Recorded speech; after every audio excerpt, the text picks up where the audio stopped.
pop pop in living color.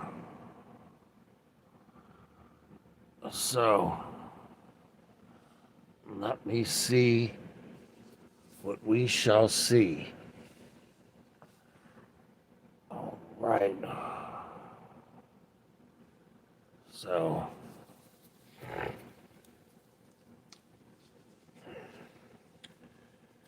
I'm wearing a tank top for the video. I don't intend on keeping it on all day long because for a person who's bedridden, if you have a sheet or a shirt or something bunch up underneath of you, it can cause a bed sore. So I'm just wearing it for my detractors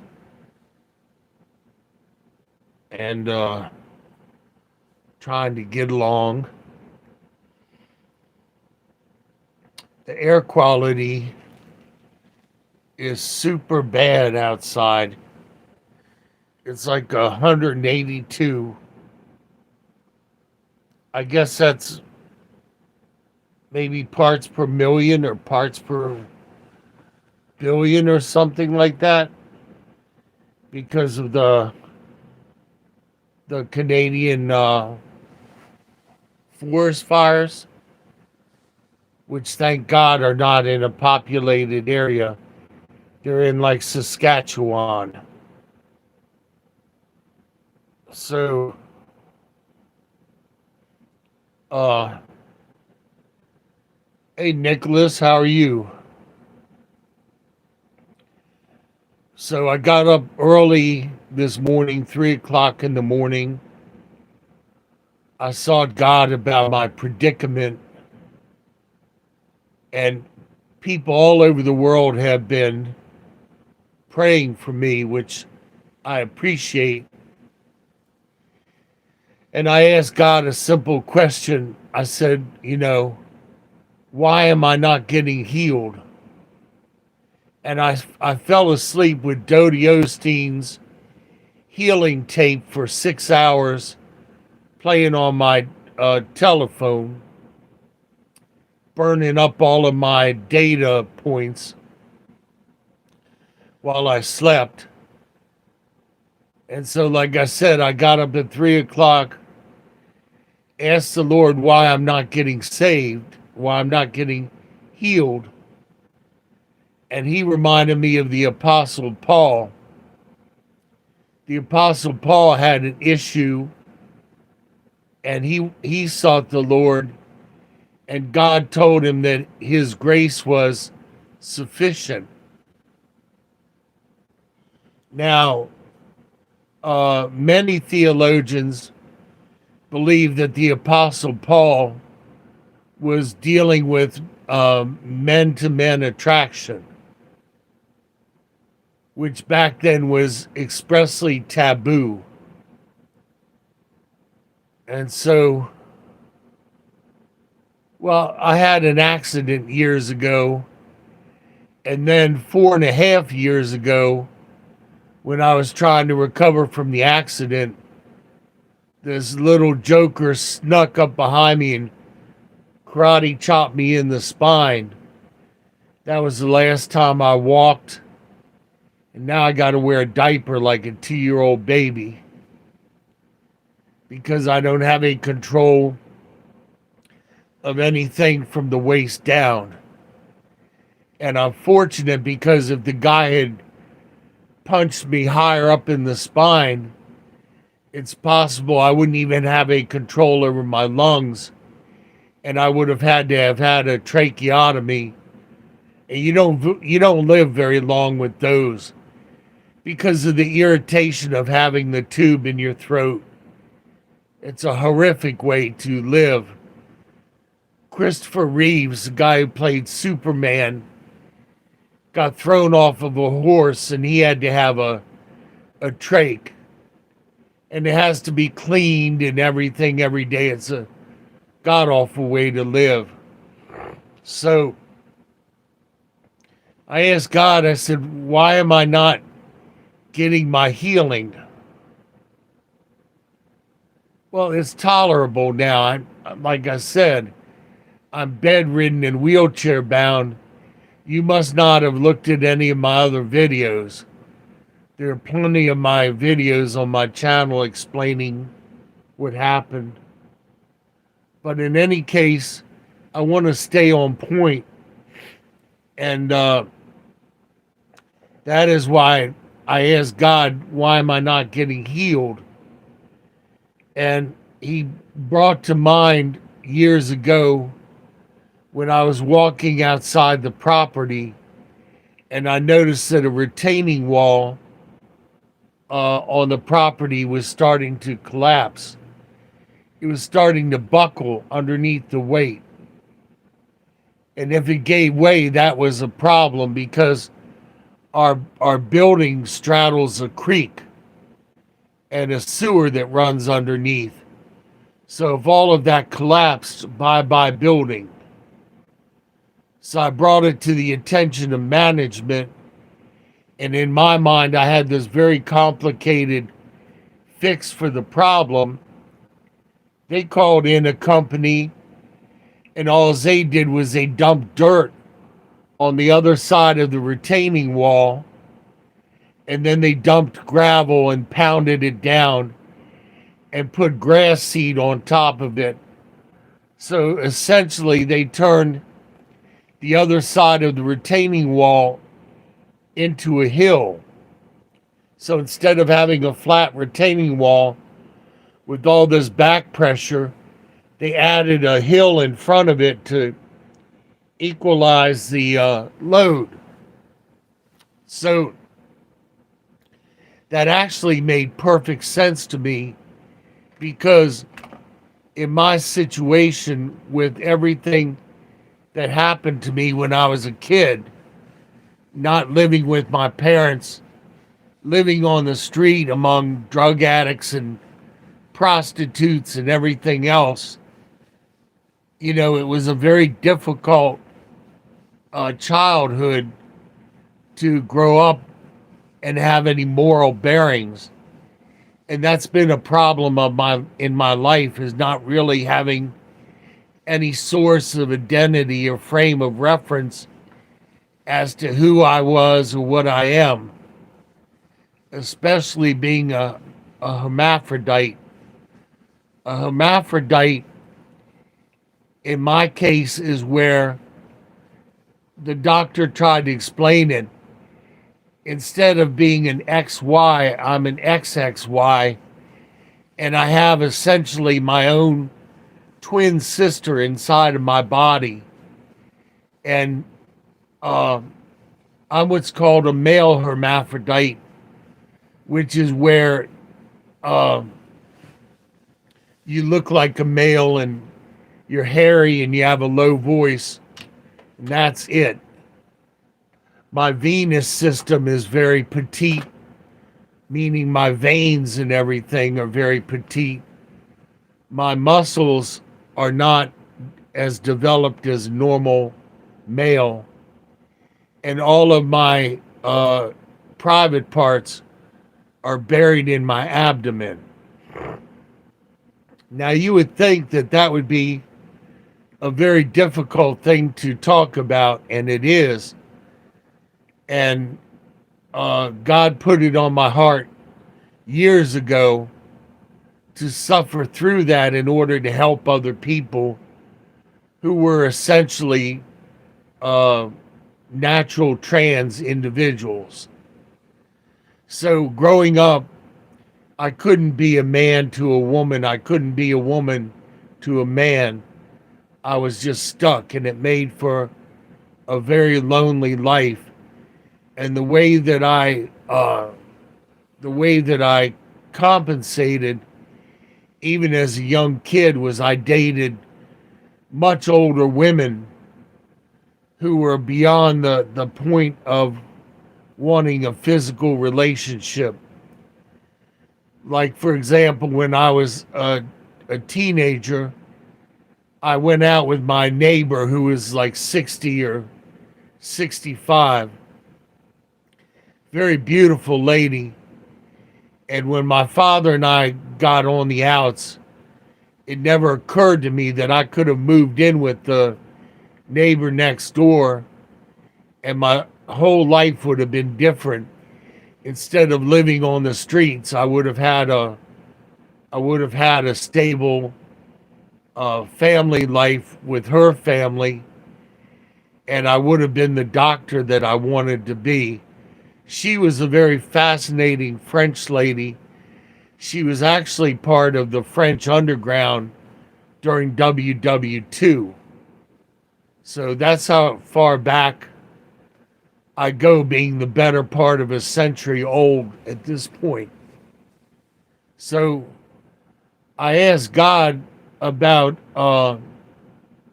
my healing and why it wasn't manifesting. And essentially, he told me, like he told the Apostle Paul, that the trials that I go through pushes against the stronghold of the enemy.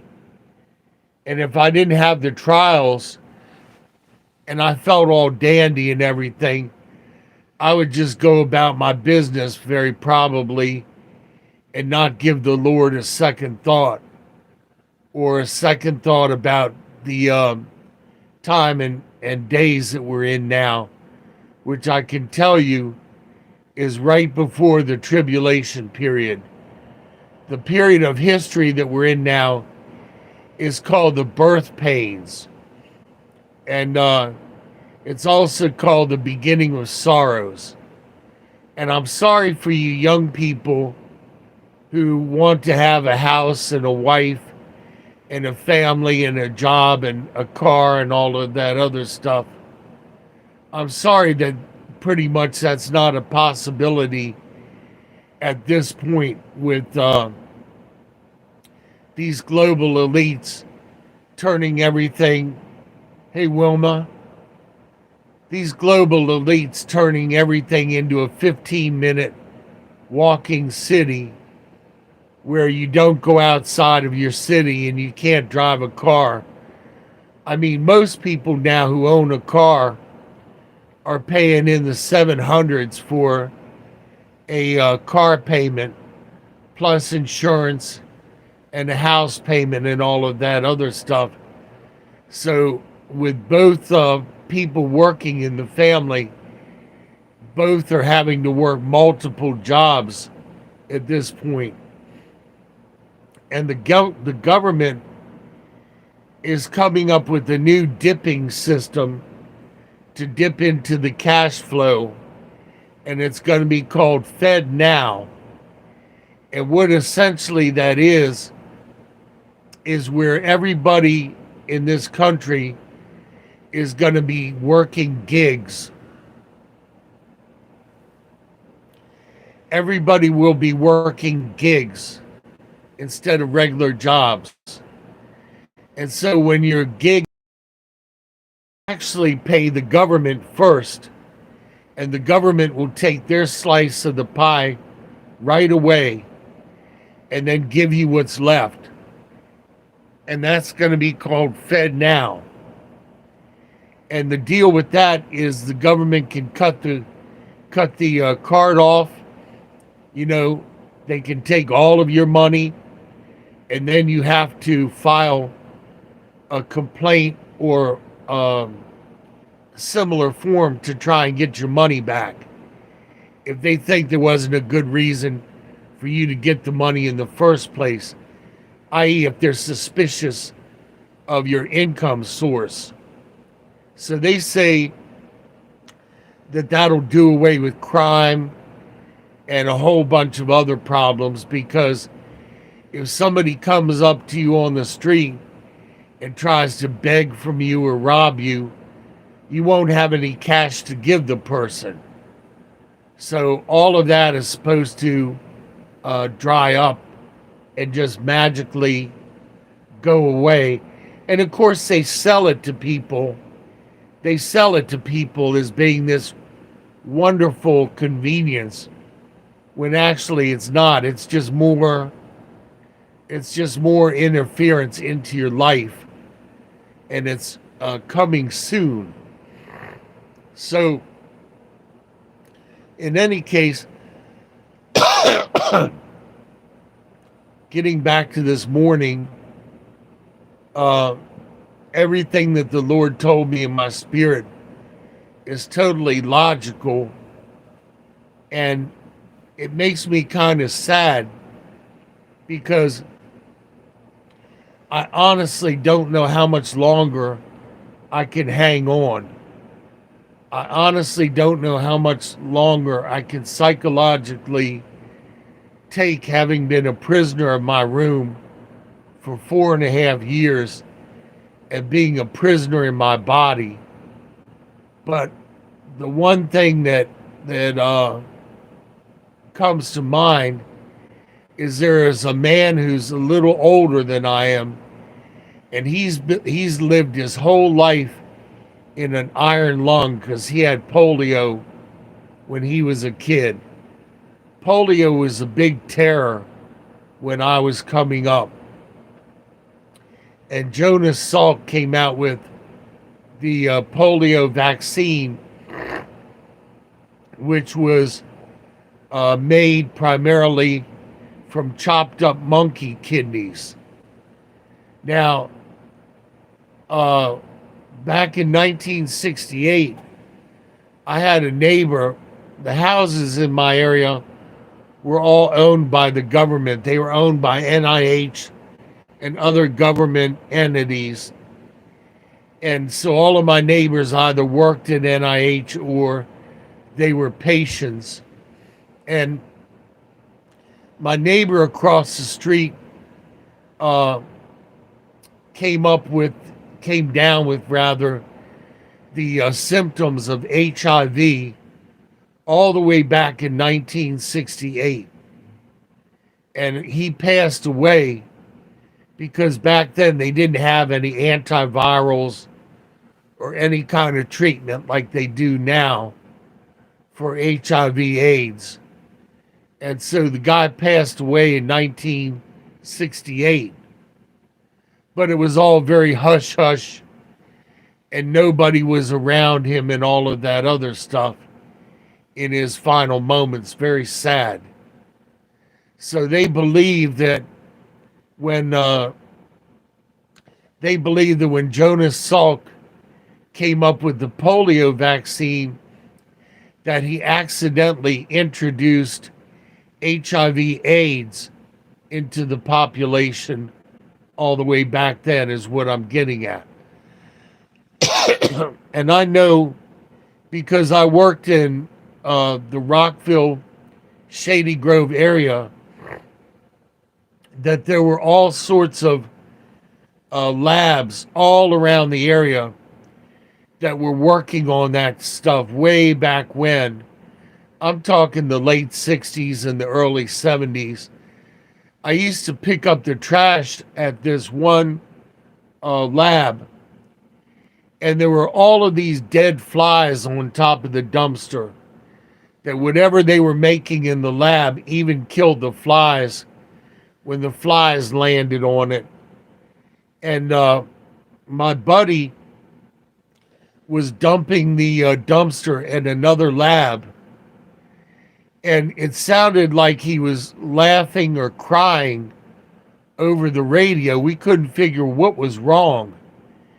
And apparently when he dumped the dumpster into one of those overhead dumpster trucks, the dumpster was full of lab monkeys that had passed away. A dumpster full of monkeys.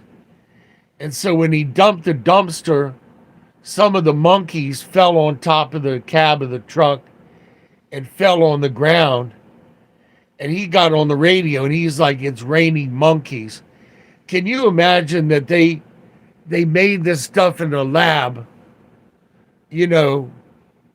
bio, WEAPONS, in a lab, and they just threw the stuff into the dumpster when they were done, like that's going to safely get rid of it, or they just flushed the stuff down the drain, like that would safely get rid of it without it getting into the population, which of course it did.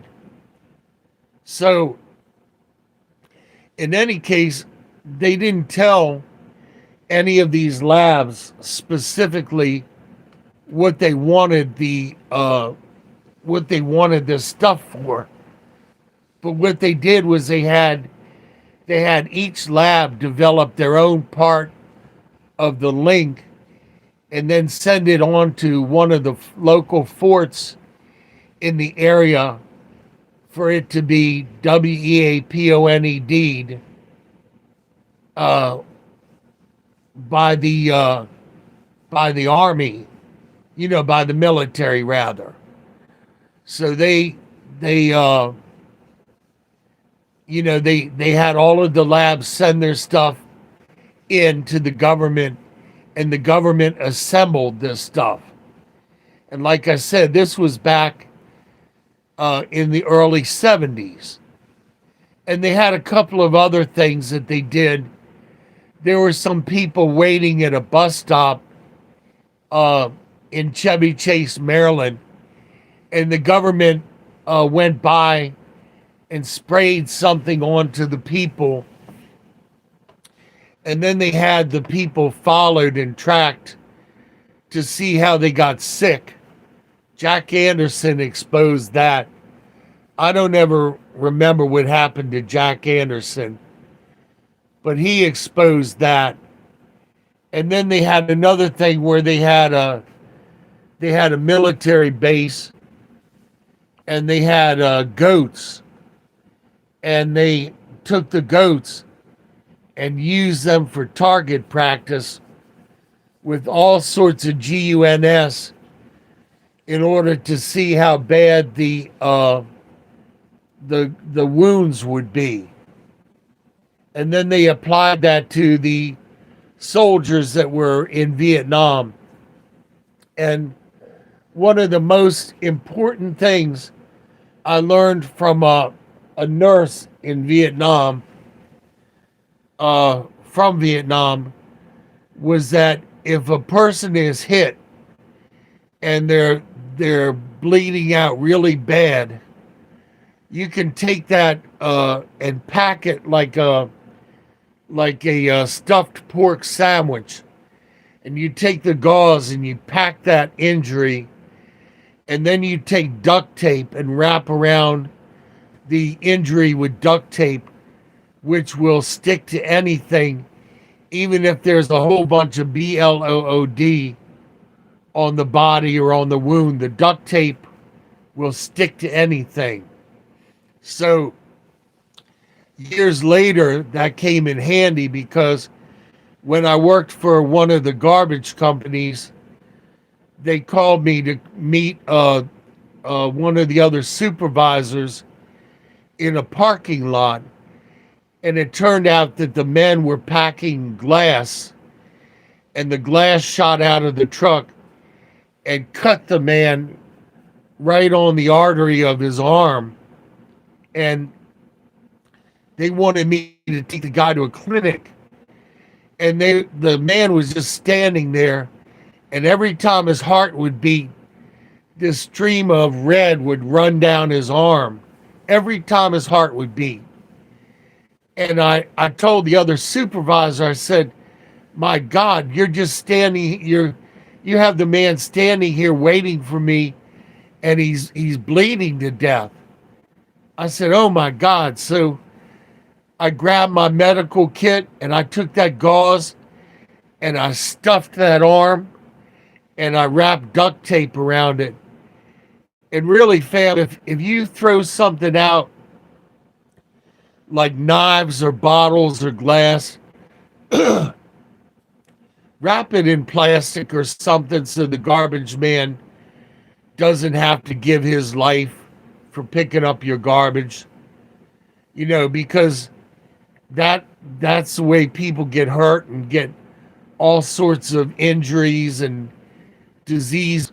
Coke holders that the cans of Coke come in, I always take the little plastic thing and I slice it with a pair of scissors, so that if it ends up in the ocean, that it's not going to go around some turtle's neck and kill the turtle.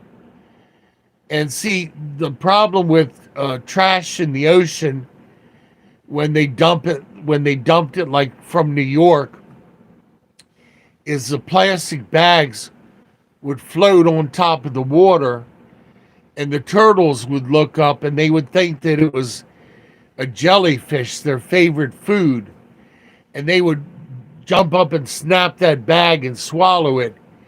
And then they would get all this plastic in their gut and they would literally starve to death because their digestive system was full of plastic. So that's why they want to do away with the plastic bags and everything. I never quite understood the whole thing of just taking the city waste and dumping it into the ocean. But there was a an old expression that said man's solution to pollution is dilution. So checking the news, uh, you have Megan Fox is sharing a selfie along with tarot cards. So you can't talk about anything with regard to the love of God or anything like that. But it's okay to talk about witchcraft, with little children and all that other stuff. And then there's somebody going around, it's probably a prank, but they're taking that utility marker paint and they're putting X's in front of people's houses. So the people come out and they're like, WTH, why is there a mark in front of my house? Or they put a red sticker on your mailbox, and that makes people think that the government is targeting them for having the wrong mail, Christian mail or something like that. So all sorts of stuff going on in the world with the Canadian forest fires and that dam that got blown over in the Crane area by the Bear Country. And now there's some sort of sticky, foamy stuff that is being found on plants. And the scientists are saying, if you have kids, don't let the kids touch it or anything like that, or put their fingers in their eyes or their mouth after they come across this stuff. I know that there are some insects that make a foam sac and then the foam hardens and they mature inside of it. So I don't know exactly what's going on with that. But Michael J. Fox, he's gotten worse from the Parkinson's or whatever that is that he's got. So it'd be nice to keep him in prayer. I always liked his movies. They seemed like they were pretty innocent compared to the times. And I wanted to mention this guy that's selling this product that you keep in your kitchen, and it turns your kitchen garbage into potting soil. You can do that with a food processor, for pennies on the dollar, instead of buying this $300 or $400 machine.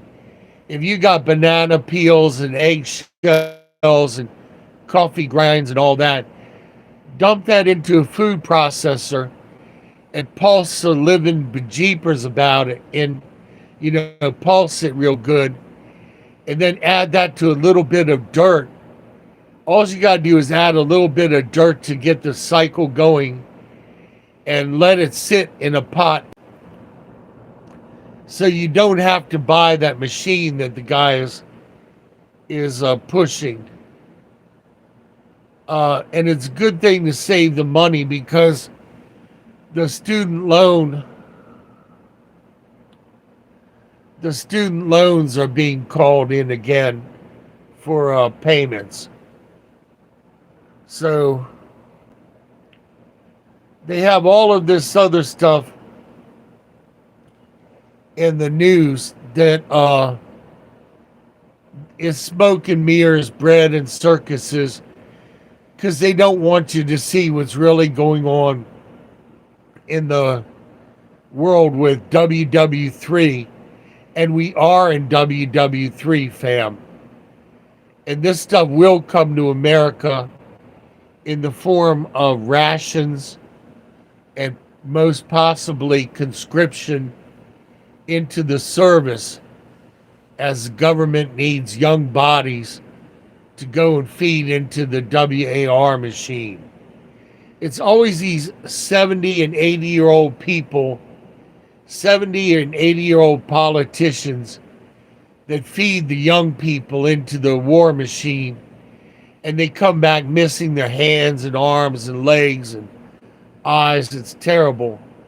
I had a friend, Dave Reaver, and he was in Nam, and he went to throw a phosphorus grenade, and just as he went to throw it, he got shot in the hand, and he dropped it on himself, and the phosphorus just burned his ear off and burned one of his eyes out, and really disfigured him. It disfigured him so bad that when he came back stateside, he was in traffic at a traffic light, and another person in another car looked over and was so frightened by what he saw that it caused a car accident. And I had a friend who was in a fire, and it burned his ears off and his lips and his nose and his eyelashes, and he looked like an alien. And he worked for IBM out in this other guy, Bobby, was picking up the dumpster with one of those overhead forklift trash trucks. And when he lifted the dumpster up and he saw the guy that looked like an alien, it scared him so bad that he dropped the dumpster and almost dropped it on the guy on the dock. Can you imagine the dumpster coming up, and then you see somebody with no ears and no nose and no lips? It scared him so bad that he almost wrecked the truck. So you have the dam in Crane Country is blown now, and it's flooding thousands of homes. It's always the average person who suffers through these WARs that these elites start. And they're saying in 2024 that there's a new election and it's all going to fix America. Not going to happen, fam. We're already in a one-party system, and they're going to do whatever it takes to keep power. I'm sorry. I'm not voting in this election. For the first time, going all the way back to the election of Richard Nixon, I haven't missed a vote all the way back to then. And I'm not voting this time because it's not going to change anything. And it's only going to get your name put on a list of people who are unfriendly to the government and need to be tracked and all that other stuff. So I'm not voting this time. It's not going to make any difference. So the government is giving away, of course, free phones and tablets, especially if you're an illegal coming into the country. They're just gifting all of this stuff free hotel stays, and free bus rides and plane tickets, while we have 40,000 U.S. service people that are homeless, that fought for freedom for this country and are out on the streets homeless, and they haven't been accommodated yet. So,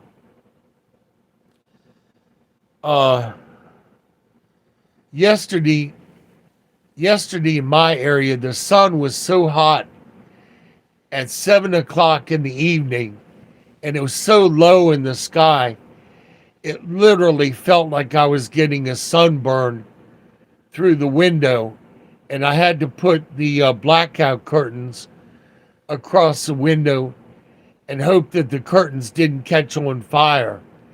It's bizarre how the weather is now. But there's supposed to be an asteroid that's supposed to hit in 2029. And they say it's supposed to hit, and it's a relatively big one. So maybe that's the asteroid that's going to hit during the tribulation period. So, in any case, there's a whole bunch of other stuff. There's a whole bunch of other stuff going on. And of the new young people, the new generation, they did a survey asking the young people if they would like to have the government monitor their home situation all the time to make sure that the home is at peace with no fights or anything like that. And 33% of the young people said that they were good with that, with the government having some peeping Tom looking in on their family. Now, my generation was like 94% against, because we know better. We already know that Alexa is a listening device that's on all the time, whether you want it to be or not. And the shocking thing was, last year, Alexa took a picture of me using the TV set. I didn't even know that my smart TV had a camera in it and that it was able to do that. But Alexa got smart with me and took a picture of me and then put it up on the TV screen. So I immediately disconnected her, and that was the last, but still, it's safer. So in any case, that's it, fam, for what's going on with the whole pop. I love you. I care about you.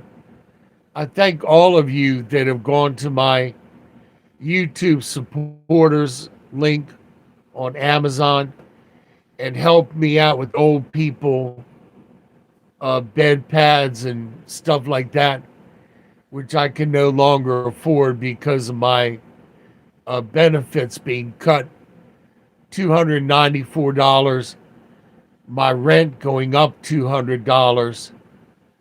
So, and plus inflation puts me upside down by more than $500 a month. So it is appreciated. I thank all of you for the lovely things that you sent me. Gosh, it's terrible when you're my age and stuff just falls out of your head. But I do love y'all, fam, and I am very appreciative of everything that you've done for me in return. Poppity Pops out.